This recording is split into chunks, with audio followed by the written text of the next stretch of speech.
In today's video, I am going to be breaking down Josh Giddey and how he shoots the basketball. He is one of the top three-point shooters going into the NBA this year, so let's get down and let's check him out. After this shot, however, I really do like how they have these like flames behind the backboard. I think that's really cool. However, getting into his shot, what does his shot look like? Well, he is actually quite squared up towards the rim. He is not one of those players who tilts away. He's able to get his elbow in without tilting his body all that much. He is maybe 4, 5, 6 degrees away from the rim at most. He is pretty well squared right up. Next is we can see that his heels are off the ground.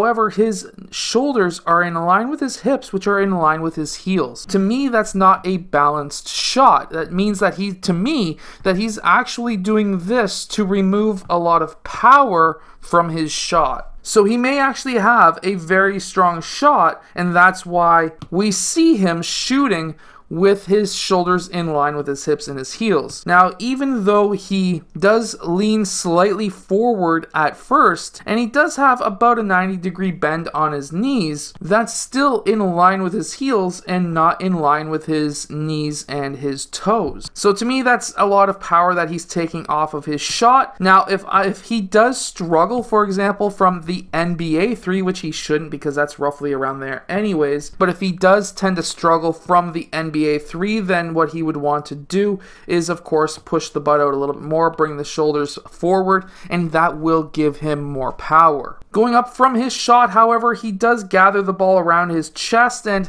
he generally does, after catching it, bring it straight to his chest anyways. He just raises from his chest up to his set point, which does tend to be about above his right eye, and we can see that he has about 90 degrees on his elbow, on his shoulder, as well as on his wrist. So very similar upper body to somebody like a Michael Jordan. And it's called 90-90-90 shooting, and this is picture perfect when it comes to his upper body. This will usually give him more power, or a player more power, to be able to shoot. Now we can see that that gets to about maybe a foot or two higher than the backboard itself. Why? Well, he actually has a hard release very similar to a Michael Jordan once again, which will decrease his arc. However, he will get an absolute ton of backspin on his shot, so that if it does hit the rim, he's liable to have it bounce around because it hits the rim essentially softer when shooting.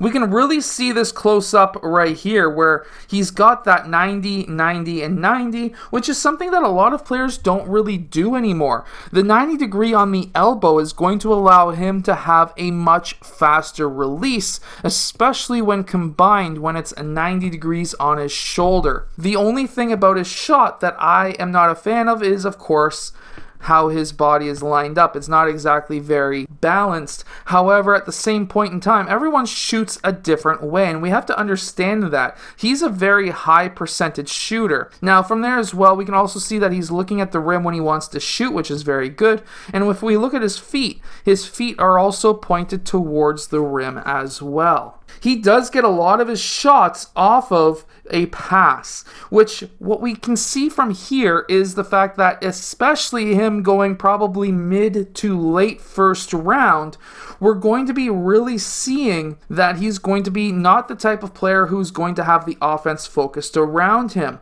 So being able to create shots by finding the open spot on the court is going to be really beneficial for his success at first in the NBA. However, later on, maybe 2 or 3 years into the NBA, he will be able to create offense for himself, as we can see here. So he does have the full package. He also has an extremely fast release. He's able to cross over a few times and pull up into his shot extremely quickly, which will allow him to create even more shots for himself when the shot clock maybe is even getting down to only a couple of seconds and he's stuck with the ball. He can also get up there and dunk as well. And going with late second shot clock style of offense, if he needed to pull up for a shot, because he has that high gather as well as that high release, because he does have a high release, we can see that it's a 45 degree angle release on his arm as well as his elbow being above his forehead.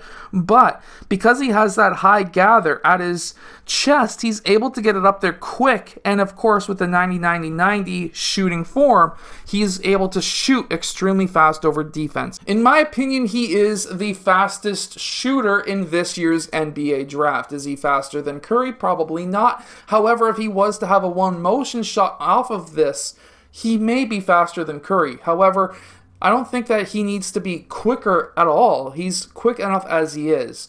So if you're looking to become a quicker shot, then maybe Josh Giddey may be a good player to really start taking some tips from.